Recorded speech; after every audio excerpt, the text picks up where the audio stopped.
자, 오늘은 여러분들과 함께 한 기사를 보면서 같이 영상을 좀 나눠보고 싶은데요. 부모의 모든 것에 대해 흙수저 특징이라고 비하하는 아들의 행동에 마음을 다쳤다는 엄마의 사연이 전해졌다. 아들이 식사 자리에서 흙수저 특징, 반찬을 접시에 덜지 않고 통에 그대로 먹는다. 그래서 엄마는 무슨 소리야? 라고 물었는데 대답이 없었고요.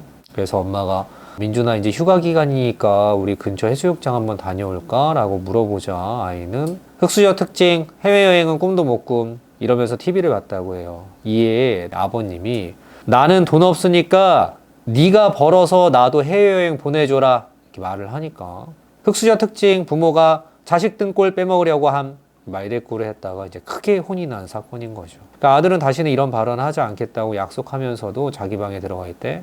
흙수저 특징, 부모가 자식 탓만함 말하고 문을 잠궜다고 해요. 아빠가 너무 화가 나서 문을 발로 차고 나와! 소리 질렀더니 흙수저 특징, 아비가 폭력적 이렇게 대답을 했다고 합니다. 이게 너무 가슴 아픈 이야기인 것 같아요. 이게 어머니 아버님 마음도 너무 이해가 가고요. 저는 이 글을 보면서 무슨 생각이 들었냐면 그냥 아이들의 잘못된 문화로만 보는 것이 아니고 사회적으로 우리가 같이 한번 봐야 되는 어떤 맥락이 있는 것은 아닌가라는 생각을 했습니다. 우리가 자랄 때의 아이들과 지금 시대를 살아가고 있는 아이들과에는 어떤 맥락의 차이가 있는가를 저는 좀 보면 좋을 것 같은데요. 이 가장 큰 차이 중에 하나가 요즘에 우리 아이들이 동경하는 인물들이 바뀌었다라는 것이 여러분들 혹시 눈치를 채시나요? 그러니까 옛날 같은 경우에는 우리가 봤던 만화들을 볼게요. 뭐 드래곤볼이라든가 뭐 슬램덩크, 자, 이런 것들을 보면 다 특징이 뭐냐면 성장해 나가는 주인공들입니다. 강백호라는 인물이 처음부터 농구를 잘했던 인물이 아니에요. 금수저 출신이 아닙니다. 흙수저란 말이에요. 처음부터 잘했던 친구 아닌데 열심히 노력해서 성장해서 감동을 만들어내는 스토리에 열광했던 시대가 있었다라면 지금은 그런 시대가 좀 아니라는 거죠. 자, 지금 시대의 브라운관을 통해서 보면 정말 금수저 전성 시대를 맞이하고 있는 것 같습니다. 심지어 아이들이 동경하는 히어로들조차도 있잖아요. 처음부터 어마어마한 힘을 갖고 있는 막강한 캐릭터들이 많이 등장을 하고요. 그러니까 옛날에는 볼 수 없었던 그런 고전하지 않는 히어로, 예를 들면 원펀맨이라든가 그 마동석 씨가 주연으로 있는 범죄도시 같은 주인공이 악당에게 절대 고전하지 않는 류의 스토리들이 많이 줄을 이루고 있습니다. 자, 이런 것을 보면서 한편으로는 사람들이 되게 사이다를 염원하는구나 라는 것도 느낄 수 있지만 또 한편으로는 노력을 통해서 성장하고 이룬다라는 개념보다 처음부터 갖고 태어났어야 된다라는 기조가 분명히 존재하는 시대를 우리가 함께 향유하고 있지 않나라는 생각을 해봅니다. 제가 어린아이들을 많이 만나잖아요. 이 아이들에게 보이는 특성은 없나라고 본다라면 뭔가를 노력해서 이루는 것이 익숙하지 않다. 자, 그리고 전체적으로 회복 탄력성이 조금 떨어지는 것은 아닌가. 자, 그러니까 아까 처음에 말씀드렸던 그 흙수저에 대한 이야기는 사실 그냥 하나의 아이들의 잘못된 문화가 문제가 아니고 그것보다 그 안에 있는 더 근간의 본질에는 노력 없이 성장을 해야 된다 라는 그 잘못된 신념이 있지는 않은가에 대해서 이야기를 나눠보고 싶은 거예요. 자, 지금 저희 그 아들 TV 그 사연들의 통계를 좀 간략 본다 하더라도 옛날보다 지는 것을 유독 힘들어하는 친구들이 꽤나 많이 늘어났다는 걸 볼 수가 있습니다. 자, 그래서 오늘은 반드시 이겨야지만 되는 상황에 놓여있는 아이들을 가르치는 방법, 아이가 어렸을 때 어떤 교육을 해주면 좋을지에 대해서 이야기를 짧게 해보려고 합니다.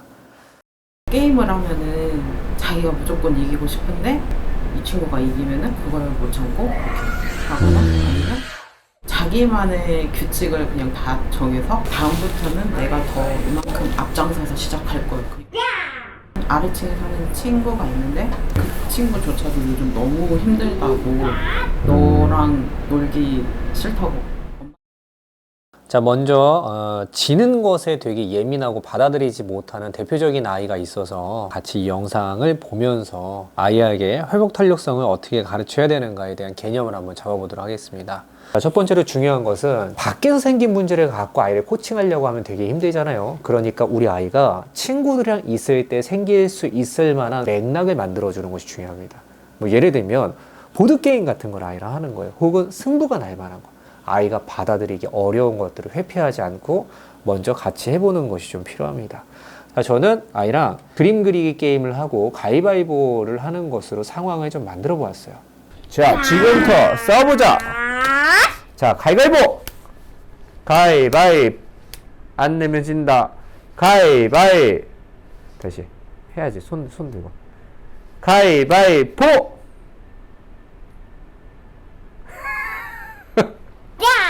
오! 다시. 가위바위보 규칙은 선생님 봐보자. 가위바위보로 하기 싫어요. 내가 먼저 할래요. 지금 이 아이를 보면 가위바위보를 안 하려고 하는데요. 이 아이가 가위바위보를 안 하려는 가장 큰 이유는 지는 것에 대한 부담인 거죠. 자, 이런 친구들에게 승부를 무조건 회피하도록 가르치는 것보다는 바르게 지는 법을 좀 가르치는 게 중요한데요. 선생님 봐보자. 가위바위보로 하기 싫어요. 내가 먼저 할래요. 공룡의 피 14, 공룡의 피 마이너스 47. 피 마이너스 47. 현재 공룡의 피는 마이너스 47. 선생님 손 주세요. 공의 총 합친. 우리가 아이한테 뭔가를 가르치려고 할 때 이 교육이 실패하는 가장 큰 이유 중에 하나는 아이들은 너무 쉽게 혼낸다고 생각하는 경향이 있어요. 또 내가 뭐 잘못해서 엄마 또 나 혼내는 거지 라고 느끼는 순간 모든 교육의 효과가 너무 많이 반감이 됩니다. 민준아, 엄마 봐봐 가르치려고 하는데 애는 계속 눈이 돌아가고 회피하고 있으면 어려워집니다. 그래서 너를 혼내는 게 아니라는 신뢰를 쌓고 가르치는 게 너무나 중요하다. 항상 강조하죠. 대립하지 않고 가르쳐야 된다. 민준아, 엄마가 민준이 혼내는 거 아니지? 엄마 민준이 혼내지 않아? 엄마 눈 보자. 선생님 눈 한번 보고. 네. 우리 선생님이 오늘 계속 재밌게 놀 건데 재밌게 놀려면 뭐 지켜야 된다 그랬지? 이거 싸울 때 이거 펜으로만 공격. 맞아. 그리고 또 하나는 규칙이 있으면 규칙은 꼭 지켜야 돼. 네, 알겠어요. 좋아. 화이팅! 아, 내가 잘못해서 지적받는 거야 라는 느낌을 주는 순간 모든 교육이 실패하기 때문에 저는 이 지점을 굉장히 중요하게 봅니다. 자, 우리 이번 규칙은 무엇이냐면 이 선생님이랑 지금부터 누가 먼저 공격할 건지 정해야 돼. 그래서 가위바위보 해야 됩니다. 자, 준비됐습니까? 아니요. 아직 안 됐나요? 자, 마음의 준비. 심호흡 2번. 가위바위보가 너무 하기 싫어. 방패를 그려야지. 방패를 먼저 많이 그려놔? 됐어. 그렇지. 10개 그려. 이제 방패 많으니까 선생님 가위바위보 이겨도 공격해도 하나도 안 다치겠다, 그렇지?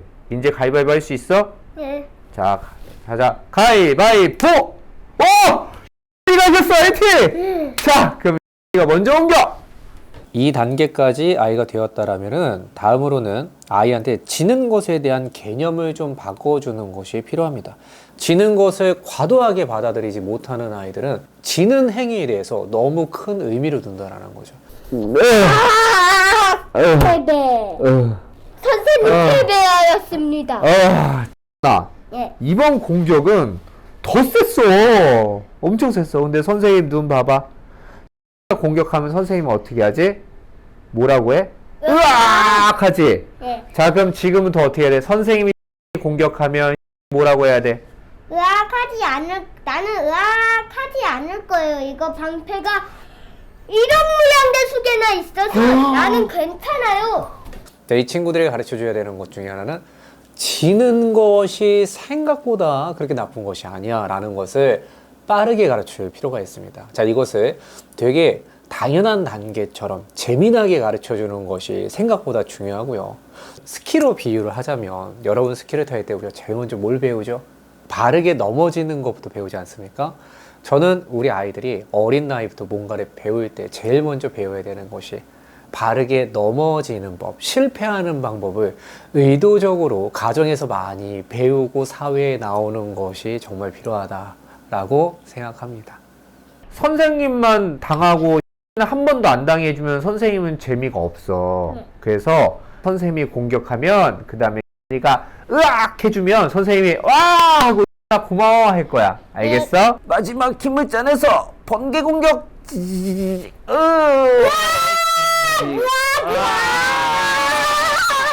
가 이렇게 해줘야 돼. 봐봐. 으악 해줘야 돼. 맞아.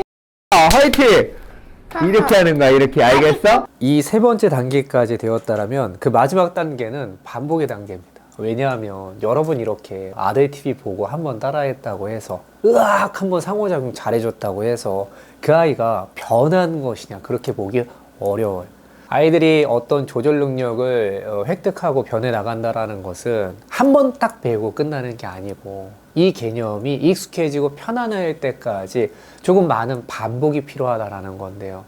자, 이걸 세상에서 누가 해주겠어요? 이걸 해줄 사람은 집에 있는 그 어머님, 아버님들이 꼭 이 인식을 갖고 집에서 좀 많이 해주시고 아이들을 세상에 내보내주시면 더 좋겠다라는 생각을 해봅니다. 선생님도 한번 이기게 해줘. 예. 해줄 수 있어?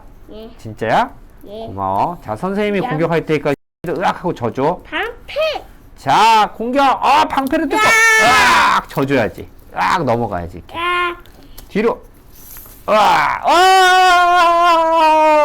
고마워. 어이구. 아이고. 진짜 쓰러진 거야? 탕탕탕! 빵야! 해줘야지. 해줘야지. 그래서 일로. 일로 선생님 안아줘, 이제. 아이고.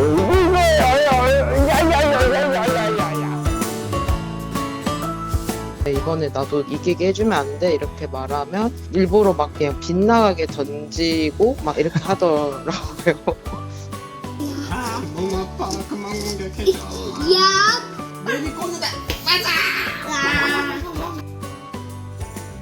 얼마 안 다네. 자, 여러분 어떠셨나요? 오늘 영상이 조금 도움이 되셨나요?